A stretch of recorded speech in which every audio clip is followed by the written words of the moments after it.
And it's important when we do this thing called reparations. Our organization has started using humanitarian principles. It was good for me to be in Switzerland. It was good for me to read the Durban Agreement. It was good for me to learn what happened in the first and second forums of people of African descent, because it reminds me in this work of humanity. Your story is a human story. And it's significant, and that education piece, if we are not in a state of constant learning and humanizing ourselves, that is the pathway really to make these things resonate. And George Floyd was one of the stories that we immediately dived into. What is his ancestry? And we found that it just, as a reparationist, it made it so much worse because his life would have been more if his family had been allowed to retain the wealth and the education and their status. His life would have been so much more. I know you have, but I have to piggyback on this because when you asked about, what's going on in our cities and our states, why reparations, and talking about this lost inheritance. So I am working to help raise money for a park. It's called Yvonne Stark Wilson Park, named after Senator Yvonne Starks Wilson. But it used to be Liberty Park. Like, this park has huge historical significance. It's in the historic Dunbar neighborhood in Kansas City, which was the first black suburb before Kansas City took it over. So this park, Liberty Park, was a national destination for African Americans all over the country to be able to enjoy amusement and entertainment because we couldn't go to other amusement parks. Well, what's even more interesting is that the park is in the Q-LID, which is Quality Life Improvement District. The city of Kansas City started the Q-LID only just a couple of years ago because of studies done about low life expectancy zip codes. Now, the city been studying these zip codes over 20 years, but they just created this Q-LID to try to address, so in the lowest 64128, that zip code, people are living 20 years less than people in the, like 64134 zip code, which is not, it's just walking distance, along the way, but white affluent people, they're living 20 years more.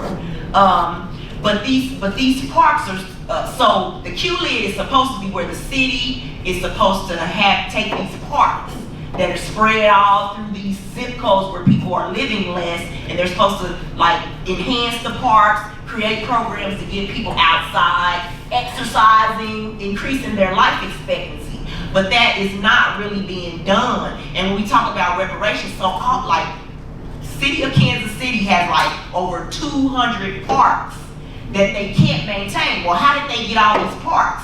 They got the parks because they basically, to keep African Americans from acquiring land, they turn all of these, pockets of land into parks. Oh, wow. So they owe us.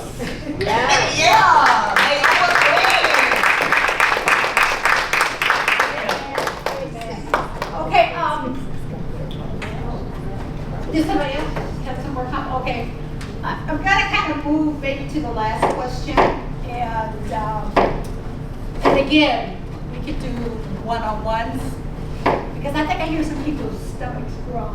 No, just kidding. But I'm going to ask the last question, because I think with the work that's going on nationally, we hope this would be one of the outcomes of creating these reparations commissions and making them permanent. So that's the question I want you to address, and then if we do still have time, I'll ask you we only have a couple more questions. Is that okay, Trahern? Okay, so what do you believe are the most important parts of a successful reparations commission? Kind of what you just said, and budget. But permanent, ours being permanent, and I think I don't know a lot, but some people that we know, like for all of this really article, we talked about just like you were saying. And what they said, they was talking about something that is at the federal government that every other group has except Black Americans. And so at the transportation department, they have a permanent post where somebody's watching to make sure the Latino Americans are getting their fair share of transportation dollars. They have somebody making sure that the Asian Americans are getting their fair share of transportation dollars. At the business, the Small Business Administration at the federal level, they have the same thing, and it's permanent.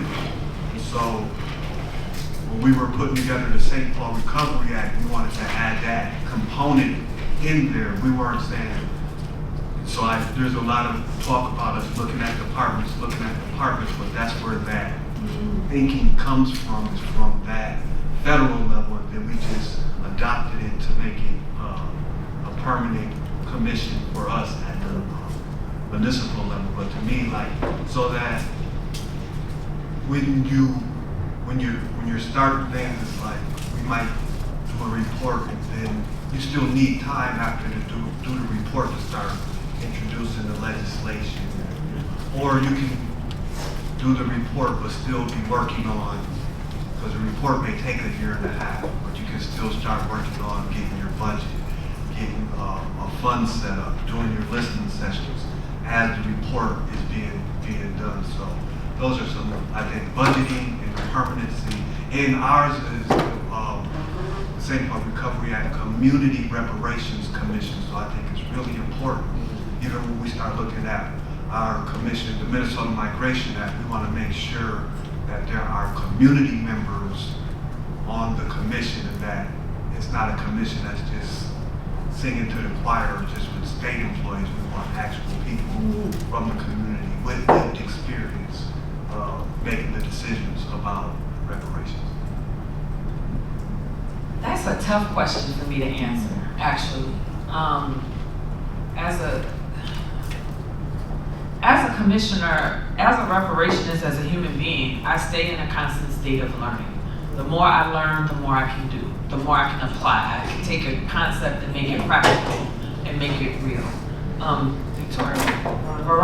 Veronica yesterday talked about the concept of working something from inside and outside, because when you are part of any governmental system, before we could do any day one of business on the LA Commission, we had to learn ethics. We had to learn what we could and couldn't do or say. We can write policy and can't advocate for the policy that we have written. That is ludicrous. That makes no sense. But it's a reality. We had to meet with the city attorneys to tell us about how commissions run. Ours happens to be a blue ribbon mayoral commission, so we're not subject to Bagley-Keene. But that also means that we're not necessarily in front of the public all the time. And I don't know if that's a good or bad thing. So when you talk about making a commission, a reparations commission, successful, I definitely think that the state of California's commission was very successful. The idea of permanency, I learned that concept today. I got to take it back to my commission and see if we can change our bylaws to become permanent. And just like you all are about to do, does it make sense for us to be subject to city council rules and regulations, or stay in this buffer of the mayor? But then it's an executive, just like the president of the United States. You get a new administration who doesn't care. You're in the mayor's system and you're out. But it's important to have that outside piece, to have the people power and the people piece, and to make sure, how I try to have our commission do community engagement is a little different, because I always wanted to be on a location where there is some sort of cultural immersion. And I think that it's important for people to see themselves in the places that they go. So we used the Skirball Center to do one of our excursions. The Skirball Center is very Jewish. It's very about Jewish culture and Jewish history. However, at the Skirball during February, Black History Month, they had iconic photographers from the Civil Rights era and they were doing this whole, what do you call it? It starts with an E, exhibit. They had a whole exhibit, right, that was about us. Well, okay, Jewish people, black people, we got history. We're going there, which is outside of South LA. It's outside of where black people live. But I want you to see yourselves, and I want other communities to see us actively doing the work that we need to do for ourselves. So that outside piece is significant. I wanted to get us at the hip hop installation. It was a hip hop museum pop-up, but I couldn't get the vote fast enough for us to immerse ourselves culturally in that pop-up hip hop museum. But my brother actually curated some of the work at that hip hop museum. Hip hop has done 50 years. Again, that's us walking into a room where we see ourselves. So it's important when you all as commissioners as well, when you think about the historic places. We went on a tour yesterday. I don't know that facility has a place of engagement to host a conversation, but it's important for people to sit in our history when we do this work. So that's a thing to me that makes it successful, because you spark people in a different kind of way. And I also think that when you are doing a commission, you have to look at time in terms of how it impacts your budget, your legislative calendar, when the timing of things, when things happen and don't happen, because you have to strategically use the timing of the announcement of the budget. You have to strategically use the legislative windows, because we all know as these people are trying to get themselves reelected, well, that's the time when you talk to them about what's happening on your commission, so that you're pulling your city council into your process. So you got to engage your city council also during your process, so that they are vested. I'm going to say something that I said, and people look at me sideways when I say it, but Mayor Karen Bass, when she was the president of the Congressional Black Caucus, straight up told me as an advocate and the group that I was working with at the time that reparations was not her priority. And now she's the mayor of our city, where I happen to be a commissioner, and that stays in the back of my mind. And so a successful commission means at times you're going to have to challenge people that everybody else is looking up to.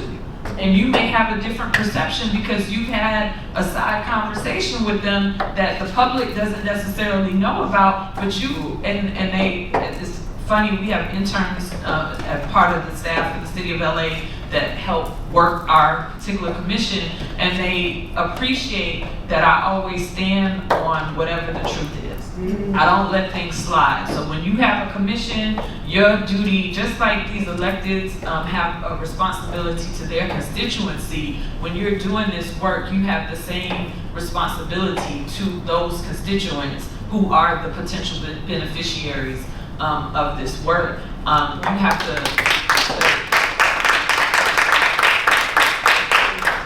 not be tied to the outcome, but you have to also drive to the outcome that you want. Exactly.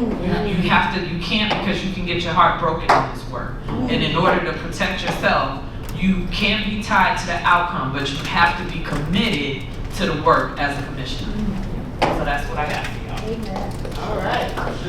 I would say Kansas City is pretty unique. I don't know what other cities have the KC Reparations Coalition that brought about the Mayor's Commission on Reparations.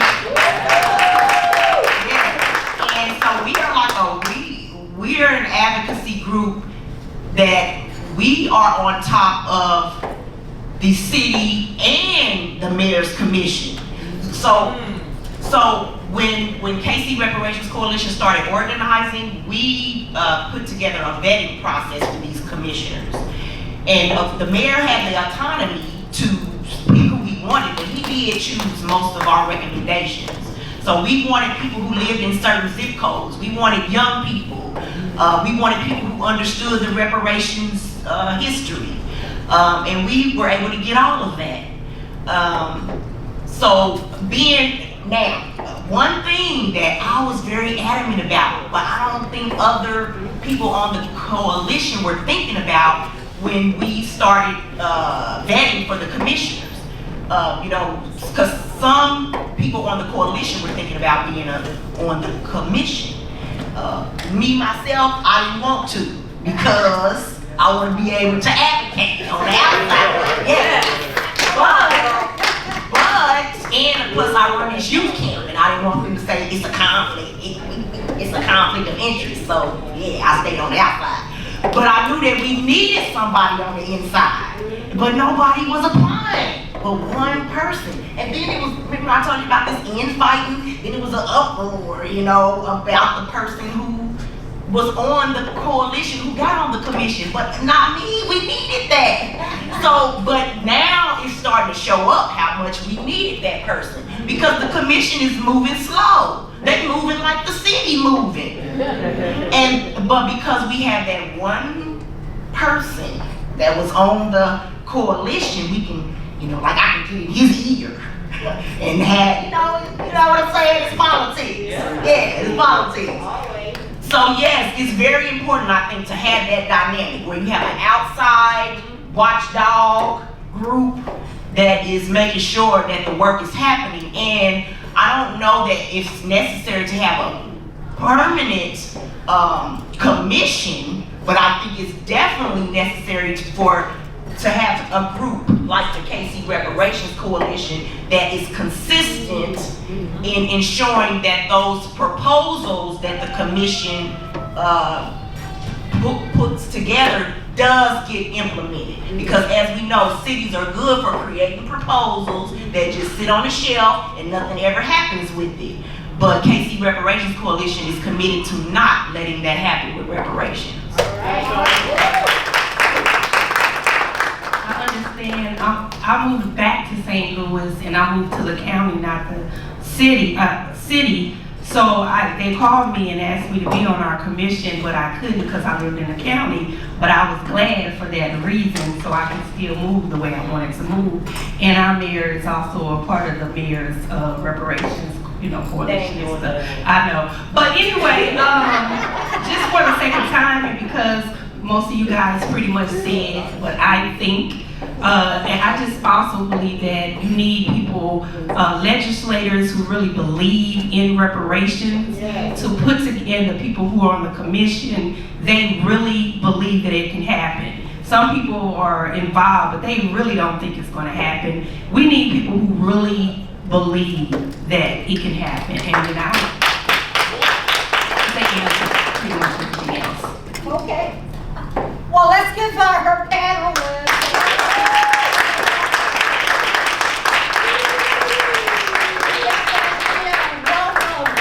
Knowledge on there, and I just want to say, coming from Veronica, and some of you said, being on the inside and the outside.